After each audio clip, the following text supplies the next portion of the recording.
বিশ্ব নবীর প্রিয় একজন সাহাবী, নরম দিলের সাহাবী, নাম তার আব্দুল্লাহ আনসারী।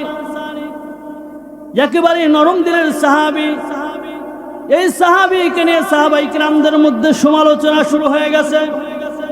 সাহাবায়ে কেরামরা বলতেছে, আব্দুল্লাহ আনসারী সে যে প্রত্যেক দিন নামাজ পড়ে তাড়াতাড়ি বাড়ির দিকে চলে যায়, চল চল আমরা বিশ্ব নবীর কাছে যাই। কি জন্য সাহাবী আব্দুল্লাহ আনসারী প্রতিদিন নামাজ পড়ে তাড়াতাড়ি বের হয়ে যায়? চল চল আল্লাহ রাসূলকে জানাই। আমার আপনার নবী সরকারে দু আলম নবীজি বিশ্ব নবীকে জানালেন, ইয়া রাসূলুল্লাহ, ইয়া হাবিবাল্লাহ, সাহাবী আব্দুল্লাহ আনসারী সে যে প্রতিদিন নামাজ পড়ে তাড়াতাড়ি বাড়ির দিকে রওনা হয়ে যায়, আমরা তার বাড়িতে যেতে চাই। কি জন্য সে তাড়াতাড়ি নামাজ পড়ে পড়ে রওনা হয়ে যায়, আমরা বিষয়টা জানতে চাই। রহমানপুরের গ্রামের যুবক ভাইয়েরা, বাবাজিরা, পার্শ্ববর্তী এলাকার মা বোনেরা, যুবক ভাইয়েরা, বাবাজিরা, কানটা লাগা দেই, বিশ্ব নবীর আদর্শটা একটু শুনে যান। এখান থেকে আদর্শটা একটু গ্রহণ করার চেষ্টা করেন। আমার আপনার নবী বিশ্ব নবী বললেন, না না, তোমরা কেউ আব্দুল্লাহ আনসারীর বাড়িতে যাবা না, আমি বিশ্ব নবী নিজে আব্দুল্লাহ আনসারীর বাড়িতে যাব। সুবহানাল্লাহ।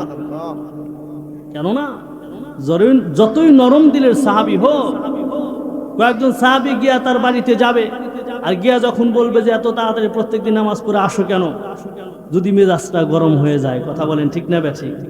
আমাদের মসজিদেও, আমাদের সমাজেও যদি একজন মানুষ মসজিদে নামাজ ভুল করে, ভুলই করেছে, আর একজন যদি ভুল ধরে যে বাবা যে আপনার রুকু কিন্তু হয় নাই, সেজদাও ঠিক মতন হয় নাই, এভাবে হবে না, তোমার থেকে আমার শেখা লাগে, আছে কি নাই? এই মাতবার হয়ে গেছে। কয়টা হাদিস জানো? তোমার থেকে 1 ডজন হাদিস বেশি জানি, আছে কি নাই? ইমাম সাহেবকে যদি সাক্ষী বানায়, এর আগে হুজুর 32 বছর ইমামতি করছো, কি গুনি নাই, আর তো একটা সেরা, আছে কি নাই? ভুল ধরলে ভুলটাও মানতে চায় না, অথচ সে ভুল করেছে।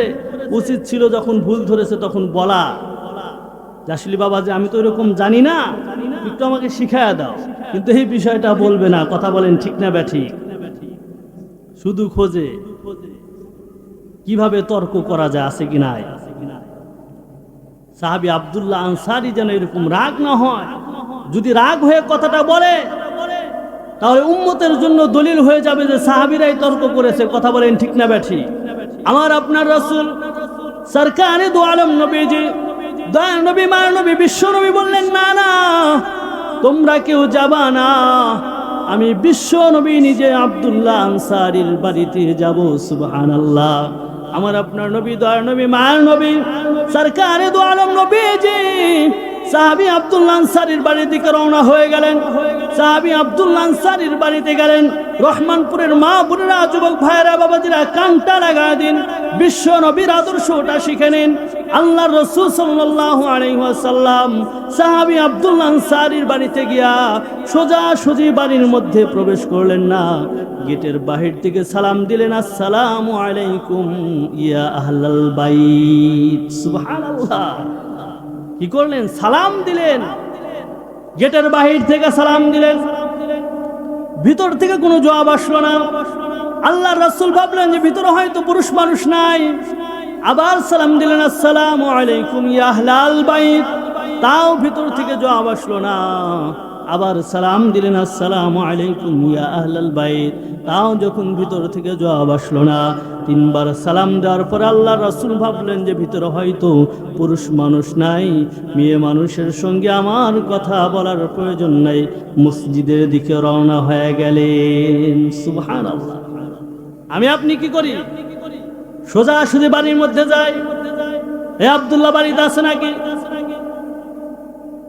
সোজাসুজি বাড়ির মধ্যে যখন একজন পরপুরুষ ঢুকে যায়, আমার মায়েরা বোনেরা বাড়ির মধ্যে থাকে, তাদের শরীরের ওড়নাটা ঠিকও নাও থাকতে পারে, কথা বলেন ঠিক কিনা? তাদের শাড়ির আঁচলটা ঠিক নাও থাকতে পারে। আমি একজন পরপুরুষ যখন একজনের বাড়িতে সোজাসুজি বাড়ির মধ্যে প্রবেশ করে গেলাম, আমার মায়ের বোনের যদি কাপড়টা ঠিক না থাকে অপমান হবে, কথা বলেন ঠিক না ব্যাঠিক? গুনাহ হয়ে যাবে, ফরজ খেলাফ হয়ে যাবে, গুনার কাজ হয়ে যাবে। এদিকে আমি আপনি মুসলমান হিসাবে কোনো সতর্ক নাই। কথা বলেন ঠিক না বেঠিক? আগের মুরব্বীরা তাও গলার সাউন্ড দিত, এরকম করতো নাকি? এখন এটাও বাদ হয়ে গেছে, এই সাউন্ডও নাই। সাউন্ড দিলেও এখনকার ডিজিটাল মিয়াগুলা এই সাউন্ডগুলাও বোঝে না নাকি? এই সাউন্ডগুলাও বোঝে না যে মুরব্বী কি বলতেছে। ডিপ লাগার পরেও সাইড তো দূরের কথা, চোখে দেখেন না আপনি? আছে কি নাই? আল্লাহ রাসূল সাল্লাল্লাহু আলাইহি ওয়াসাল্লামের আদর্শ যদি এইরকম থাকতো তাহলে কি সমাজে দুর্ঘটনাগুলা ঘটতো? আব্দুল্লাহ ভাই বাড়িতে নাই, ভাবি তো আছেই, ভাবি তো কম না। আরে ভাই আসেন, ভাই নাই কি হয়েছে, আমি তো আছি। এরপরে চেয়ার দিবে, গল্প গুজব শুরু হয়ে যাবে। কথা বলেন ঠিক কিনা বেঠিক? 10 দিন 15 দিন 20 দিন পরে শোনা যায় অমুক এলাকায় ওই গ্রামের এক ছেলে আর অমুকের বেটার বয়স যে দুর্ঘটনা আছে কি নাই। সমাজে যদি আজকে বিশ্ব নবীর আদর্শগুলা থাকতো, সালাম প্রচলন যদি থাকতো, তাহলে কি এই অবস্থা হতো? আজকে বিশ্ব নবীর আদর্শ না থাকার কারণে, সালাম প্রচলন পর্যন্ত না থাকার কারণে আজকে সমাজে দুর্ঘটনাগুলো ঘটে। কথা বলেন ঠিক না বেঠিক? আজকে থেকে চালু করবেন। নিজের বাড়ির গিয়েও স্ত্রীকে সালাম দিবেন, দেওয়া যাবে না? স্ত্রীকে সালাম দিলে কয় নাকি? স্ত্রীকে যদি সালাম দেন তাহলে কয় নাকি? 90 নাকি না? সালাম দিলেই তো 90 নাকি। এখানে কি লেখা আছে যে বউকে দিলে আবার 10 নাকি? তা তো না। বাড়িতে গিয়ে সালাম দিবেন, নিজের স্ত্রীকেও সালাম দিবেন। দিতে পারবেন না ইনশাল্লাহ? নাকি সালাম দিলে আবার বলবো যে কোনকার মুন্সি হইলে আবার নতুন ডিজিটাল কাজ দেখতেছে, তুমি আমাকে সালাম দাও বলে। আজকে রাত্রিতে রহমানপুর গ্রামের মাহফিলে গিয়ে এটা শিখে এসেছি। কথা বলেন ঠিক না বেঠিক? আমার মায়েরা বোনেরা এসেছেন, আপনারা শুরু করবেন সালাম প্রচলন। স্বামী কাছ থেকে আসবে, তাকে সালাম দিবেন। যদি আপনার স্বামী মাহফিলে এসে না থাকেন, আপনি আপনার স্বামীকে সালাম দিবেন, যাতে করে বিশ্ব নবীর একটা সুন্নাত আদায় হয়ে যাবে। কথা বলেন ঠিক না বেঠিক? রাসূল কারীম সাল্লাল্লাহু আলাইহি ওয়াসাল্লাম 3 বার সালাম দেওয়ার পরে যখন জবাব আসলো না, মসজিদের দিকে রওনা হয়ে গেলেন। সাহাবী আব্দুল্লাহ আনসারী দূর থেকে দেখতে পারলেন বিশ্ব নবীকে দেখা যায়, দৌড়ে আসলেন, সালাম দিলেন, ইয়া রাসূলুল্লাহ, ইয়া হাবিবাল্লাহ, বেয়াদবি মাফ করবেন, আমার মনে হয় আপনি আমার বাড়ির দিকে রওনা হয়ে গিয়েছিলেন, কিন্তু আমাকে না পাওয়ার কারণে আপনি মসজিদের দিকে রওনা হয়ে গেছেন। সুবহানাল্লাহ। আমার আপনার নবী সরকার দু আলম নবীজি ডাক দিয়ে বলেন, হ্যাঁ হ্যাঁ আব্দুল্লাহ আনসারী, তোমার বাড়িতে গিয়েছিলাম, 1 বার নয়, 2 বার নয়, 3 বার সালাম দিয়েছি, তাও যখন কোনো জবাব পাই নাই তখন মসজিদের দিকে রওনা হয়ে গেছে। সুবহানাল্লাহ। সাহাবী আব্দুল্লাহ আনসারী বললেন, ইয়া রাসূলুল্লাহ, ইয়া হাবিবাল্লাহ, চলুন আমার বাড়ির দিকে চলুন। সাহাবী আব্দুল্লাহ আনসারী বিশ্ব নবীকে নিয়ে রওনা হয়ে গেলেন। বাড়িতে নিয়ে ঘরের মধ্যে বসতে দিলেন, এরপরে মেহমানদারি করাবেন। আল্লাহ রাসূল বললেন, না না আব্দুল্লাহ আনসারী, তোমার বাড়িতে আজকে আমি মেহমান হিসাবে আসি নাই, তোমার বাড়িতে এসেছি তোমাকে নিয়ে। সাহাবায়ে কেরামরা সমালোচনা শুরু করে দিয়েছে, তোমার বিরুদ্ধে আমার কাছে নালিশ দিয়েছে, এই জন্য আজকে তোমার কাছে এসেছি। তুমি নাকি প্রত্যেক দিন সালাম ফিরেই তাড়াতাড়ি বাড়ির দিকে রওনা হয়ে যাও। আল্লাহু আকবার। সাহাবী আব্দুল্লাহ আনসারী এত কষ্ট পেলেন, দিলটা ফেটে যেন চৌচির হয়ে যাচ্ছে। বিশ্ব নবীর কাছে আমার বিরুদ্ধে নালিশ গেছে। সাহাবী আব্দুল্লাহ আনসারী 2 চোখের পানি ছেড়ে দিয়েছে, ইয়া রাসূলুল্লাহ, ইয়া হাবিবাল্লাহ, আমার তো মন চায় নামাজ পড়ে আপনার সঙ্গে কিছু সময় বসে থাকি, সাহাবায়ে কেরামদের সঙ্গে কিছু সময় বসে থাকি, তবে ওগো আল্লাহর পয়গম্বর, কেন আমি পারি না, কেন আমি সময় দিতে পারি না? আমার আর আমার স্ত্রীর মাত্র একটা চাদর, এক চাদরে স্বামী স্ত্রী 2 জন মিলে নামাজ আদায় করি। সুবহানাল্লাহ। ইয়া রাসূলুল্লাহ, ইয়া হাবিবাল্লাহ, আপনার মসজিদের মুয়াজ্জিন বিলাল যখন রাত্রিতে আজান দেয়, আজান শোনা মাত্রই ঘুম থেকে জাগ্রত হয়ে আমার গায়ের চাদরটা, স্ত্রীর গায়ের চাদরটা গা থেকে খুলিয়া ঘরের মধ্যে একটা গর্ত খনন করেছি, ওই গর্তের মধ্যে আমার স্ত্রীকে রেখে ওই চাদরটা গায়ে দিয়ে আপনি বিশ্ব নবীর পিছে আমি আব্দুল্লাহ আনসারী জামাতের সহিত নামাজ আদায় করার জন্য যাই। জামাতের সহিত নামাজ নামাজ আদায় করে আবার তাড়াতাড়ি বাড়ির দিকে রওনা হয়ে যায়। সুবহানাল্লাহ। ইয়া রাসূলুল্লাহ, ইয়া হাবিবাল্লাহ, তাড়াতাড়ি এসে আবার গায়ের চাদরটা খুলিয়া আমার স্ত্রীকে দিই। আমার স্ত্রী ওই চাদর গায়ে দিয়ে নামাজ আদায় করে, এরপরেও কোনোদিন নামাজ ছাড়ে না। সুবহানাল্লাহ। ইয়া রাসূলুল্লাহ, ইয়া হাবিবাল্লাহ, স্বামী স্ত্রী দুইজন মিলে এক চাদরে নামাজ আদায় করি, তবুও কোনোদিন নামাজ ছাড়ি না। সুবহানাল্লাহ। আল্লাহ পাক রব্বুল আলামিন আসমান তৈরি করে দিয়েছেন। এই আসমান পরিচালনা করার জন্য আল্লাহ তাআলা ফেরেশতা নিয়োজিত করে দিয়েছেন। চন্দ্র তৈরি করে দিয়েছেন, চন্দ্রের জন্য আল্লাহ পাক রব্বুল আলামিন ফেরেশতা নিয়োজিত করে রেখে দিয়েছেন। সূর্য তৈরি করেছেন, সূর্য পরিচালনার জন্য আল্লাহ পাক রব্বুল আলামিন ফেরেশতা নিয়োজিত করে রেখে দিয়েছেন। আলো বাতাস যা কিছু আছে সব কিছুর জন্যই আমার আপনার রব ফেরেশতা নিয়োজিত করে রেখে দিয়েছেন। সুবহানাল্লাহ। কোনদিন দোয়া করি এই ফেরেশতাগুলোর জন্য? দোয়া করি কি? বাপ দাদা মারা গেছে এদের জন্য দোয়া করার সুযোগই পাই না। কথা বলেন ঠিক না ব্যাঠি? এক আর আল্লাহর পাগল বান্দা প্রত্যেক দিন ফজর নামাজ পড়ে পড়ে সূর্যের পরিচালক ফেরেশতার জন্য দোয়া করে। সুবহানাল্লাহ। প্রতিদিন ফজর নামাজ পড়ে পড়ে সূর্যের পরিচালক ফেরেশতার জন্য দোয়া করে। আল্লাহ, নামাজ পড়ে তোমার কাছে দুখানা হাত তুলে বলি, তুমি সূর্যের পরিচালক ফেরেশতা, তাকে মাফ করে দাও। সুবহানাল্লাহ।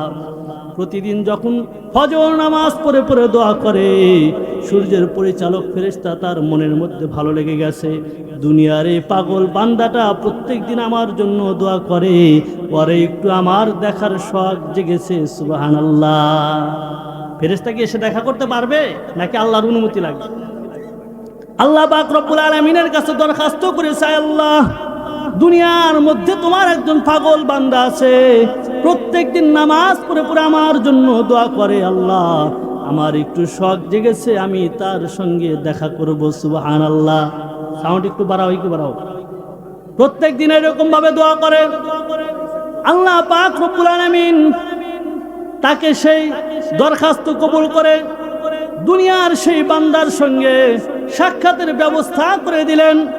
আর এই বান্দার সঙ্গে যখন ফেরেশতা দাঁড়ায় গেছে, তখন বান্দা তাকে আছে কিন্তু তাকে তো চেনে না। তখন বলতেছে, ভাই আপনি কে? আপনাকে তো চিনতে পারতেছি না। সূর্যের পরিচালক ফেরেশতা বলতেছে, বন্ধু, তুমি যে প্রত্যেক দিন ফজর নামাজ পড়ে পড়ে যে সূর্যের পরিচালক ফেরেশতার জন্য দোয়া করো, আমি সেই ফেরেশতা। সুবহানাল্লাহ। কপালটা ভালো না খারাপ? আমাদের সঙ্গে সাক্ষাৎ হয়, দেখা হয়, হয় না? যখন রাস্তা দিয়ে আমরা হাঁটি, যখন সালাম দিই, তখন ফেরেশতারাও কত কত জায়গা যখন এই যে সুন্দর কাজের জন্য যাওয়া হয়, আল্লাহ পাক রব্বুল আলামিন ফেরেশতা নিয়োজিত করে রেখে দেন। সুবহানাল্লাহ। যা হোক, বলার উদ্দেশ্য যে লোকটার কপালটা ভালো। কথা বলেন ঠিক না বেঠি? সূর্যের পরিচালক ফেরেশতা এসে কথা বলতেছে, যাবার সময় বলতেছে, বন্ধু, প্রত্যেক দিন ফজর নামাজ পড়ে পড়ে আমার জন্য দোয়া করো, আমি খুশি হয়ে আল্লাহর কাছে পারমিশন নিয়ে তোমার সঙ্গে দেখা করলাম, তবে আমি চলে যাব। তোমার কাছে আমার একটা কথা, যদি তোমার কোনো আরজি থাকে, যদি কোনো তোমার তামান্না থাকে, যদি তোমার কোনো আশা থাকে, আমাকে বলো, আমি তাহলে একটু চেষ্টা করব তোমার মনের বাসনা পূর্ণ করার জন্য। সুবহানাল্লাহ। লোকটা বলতেছে, আমার অবশ্যই একটা আশা আছে, আমার তামান্না আছে। আমার আপনার সাথে যদি সাক্ষাৎ হইতো আমরা বলতাম না যে আশা আছে? কতজন মনে হয় বলতো যে আমার তো আশা আছে, 10 লাখ টাকা লাগবে। কথা বলেন ঠিক কিনা? এই লোকটাকে বলেছে, বন্ধু, তোমার কি আশা, কি তামান্না একটু বলো। ডাক দিয়ে বলতেছে, বন্ধু, আমার মনের মধ্যে আশা হলো, তামান্না হলো, কোন দিন আমার মৃত্যু হবে, কোন জায়গায় মৃত্যু হবে, ওই সংবাদটা একটু আমি শুনবো। সুবহানাল্লাহ। শোনার পরে মনে হয় বেশি বেশি গুনাহ করবে নাকি? আর মনের চিন্তা হলো, কোন দিন মৃত্যু হবে, কোন জায়গায় হবে, এই কথাটা শোনার পরে সে বেশি বেশি আমল করবে। সুবহানাল্লাহ। সূর্যের পরিচালক ফেরেশতা বলতেছে, বন্ধু, আপনি আমার সঙ্গে চলুন, মালাকুল মাউত আজরাইলের কাছে আমি সংবাদ জানি আপনাকে জানাবো। সুবহানাল্লাহ। এক ফেরেশতা আর এক ফেরেশতার সাথে মিল আছে নাকি নাই? এক আলেম আর এক আলেমের সাথে মিল থাকে। কতজন কয় আলেম আলেমে ঠেলা ঠেলি বাজে, মিলও আছে, খালি ঠেলা ঠেলি বাজবে কেন? গাড়িওয়ালার সাথে মিল থাকে, কথা বলেন ঠিক না ব্যাঠি? এক কামলা আর এক কামলার সাথে মিল থাকে, ফোন দেয় যে 2টা কামলা লাগবে, আর একজনকে ফোন দেয় অমুক জায়গায় কামলা দিতে হবে, আছে কি নাই? রাগ করতেছেন? কামলা বললাম যে রাগ করতেছেন? এই কাজ করে তাদেরকে এভাবেই তো বলে, নাকি বলে? এরকম ফেরেশতার সাথে মিল আছে, কথা বলেন ঠিক কিনা? সূর্যের পরিচালক ফেরেশতা লোকটাকে নিয়ে গেছে, নিয়ে যাওয়ার পরে তাহার যে সিংহাসন, সেই সিংহাসনে তাকে বসায়া বলতেছে, বন্ধু আপনি আমার সিংহাসনে বসে থাকেন। সুবহানাল্লাহ। সূর্যের পরিচালক ফেরেশতার সিংহাসনে দুনিয়ার একজন সাধারণ মানুষ, তাহাকে সূর্যের পরিচালক ফেরেশতা বসায়া দিয়েছেন। সুবহানাল্লাহ। মালাকুল মাউত আজরাইল আলাইহিস সালামের কাছে গেছে, ডাক দিয়ে বলতেছে, বন্ধু দুনিয়া থেকে আমার একজন বন্ধু আছে, পাগল বন্ধু আছে, প্রতিদিন ফজর নামাজ পড়ে পড়ে আমার জন্য দোয়া করে। আমার ওই বন্ধুর সঙ্গে সাক্ষাতের ইচ্ছা ছিল। ওই বন্ধুর কাছে আমি বলেছি যে তোমার কি আশা আছে, তোমার কি তামান্না আছে, একটু বলো। আমার ওই বন্ধু বলেছে, কোন দিন আমার মৃত্যু হবে, আমার কোন দিন কোন জায়গায় মৃত্যু হবে, এই কথাটা আমার একটু জানার ইচ্ছা আছে। সুবহানাল্লাহ। মালাকুল মাউত আজরাইল আলাইহিস সালাম বলতেছেন, বন্ধু একটু ওয়েট করেন, ডায়েরিটা খুলি, ডায়েরি না খুলে তো আর বলতে পারবো না, কথা বলেন ঠিক কিনা? মালাকুল মাউতের তার মুখস্থ নাই, এতগুলোর হায়াত সে মৃত্যু ঘটাবে, এতগুলোর কি আর মুখস্থ আছে? কিন্তু ডায়েরির মধ্যে সুন্দর করে লেখা আছে কার কোন দিন কোন জায়গায় মৃত্যু হবে। সুবহানাল্লাহ। মালাকুল মাউত আজরাইল আলাইহিস সালাম ডায়েরিটা খুলেছেন, খোলার পরে তিনি দেখতে পারতেছেন সূর্যের পরিচালক ফেরেশতার সিংহাসনে যেই দিন ওই লোকটা বসবে, ওই দিন মৃত্যু হবে। ডাক দিয়ে বলতেছেন, বন্ধু টেনশনের কোনো কারবার নাই, তোমার দুনিয়ার বন্ধু অনেক দেরি আছে, যেই দিন তোমার সিংহাসনে বসবে ওই দিন তার মৃত্যু হবে। তোমার সিংহাসনে বসা তো আর সহজ কথা না। লোকটা কোথায় আছে? লোকটা কোথায় আছে? তার সিংহাসনে বসে আছে না? মালাকুল মাউত আজরাইল আলাইহিস সালাম যখন বললেন, বন্ধু টেনশন নাই, আপনার তো দুনিয়ার বন্ধু, এই বন্ধুটা যখন আপনার সিংহাসনে বসবে তখন তার মৃত্যু হবে, তা নিয়ে টেনশন নাই, আপনার সিংহাসনে বসাও তার অত সহজ না। সূর্যের পরিচালক ফেরেশতা ডাক দিয়ে বলে, ভাই মালাকুল মাউত কি বললা? দুনিয়া আমার বন্ধুটার একটু শখ ছিল, আশা ছিল কোন দিন তার মৃত্যু হবে, আর মৃত্যু তো সে তো আমার সিংহাসনেই বসে আছে। আল্লাহু আকবার। আলাইহিস সালাম ডাক দিয়ে বলেন, বন্ধু বলেন কি আপনার সিংহাসনে বসে আছে? বলে, হ্যাঁ হ্যাঁ, আমার সিংহাসনে তাকে বসায়া আপনার কাছে একটু জানার জন্য এসেছি। মালাকুল মাউত আজরাইল ডাক দিয়ে বলেন, তাহলে এতক্ষণ পর্যন্ত মনে হয় আমার যে সাথী সঙ্গীগণ আছে তাহারা তোমার বন্ধুর জানটা কবজ করে নিয়েছে। আল্লাহু আকবার।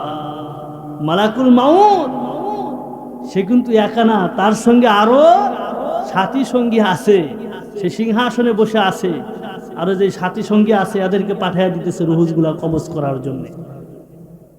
তার পাখা আছে, তার অনেকগুলা ঠোঁট আছে, অনেকগুলা দাঁত আছে, কথা বলেন ঠিক কিনা? হাত, আল্লাহ তাআলা যে হাত দিয়েছে, দুনিয়ার এই প্রান্ত থেকে ওই প্রান্ত তার হাত যাবে, একেবারে দুনিয়ার চারিপাশে সে হাতটা এরকম করলে দুনিয়াটা তার হাতের মুঠোর মধ্যে। মালাকুল মাউত আসতে কোনো সময় লাগে। সূর্যের পরিচালক ফেরেশতাকে যখন জানায় দিল, সূর্যের পরিচালক ফেরেশতা আফসোস করে বলল, হাই রে, এতক্ষণ যদি তার জানটা কবজ হয়ে যায়, আমার দুনিয়ার বন্ধুর এই আশাটা তামান্নাটা আমি কবুল করতে পারলাম না। মৃত্যু থেকে কেউ রেহাই পাবে? পলায়ন করেও মৃত্যু থেকে রেহাই পাওয়া যাবে না। আমার আল্লাহ পাক রব্বুল আলামিন বলেন, আইনামা তাকুনু ইদরিকুমুল মাউতা ওয়ালাউ কুনতুম ফি বুরুজিম মুশাইয়াদা। আল্লাহু আকবার। মৃত্যু থেকে যেথায় পলায়ন করো না কেন, যদি তুমি ঘর একটা রাজপ্রাসাদ তৈরি করেও যদি ঘরের কোণার মধ্যে পলায়ন করো না কেন, আমি আল্লাহ পাক রব্বুল আলামিন সেখানে গিয়ে তোমার মৃত্যুটা ঘটায় দিব। আল্লাহু আকবার।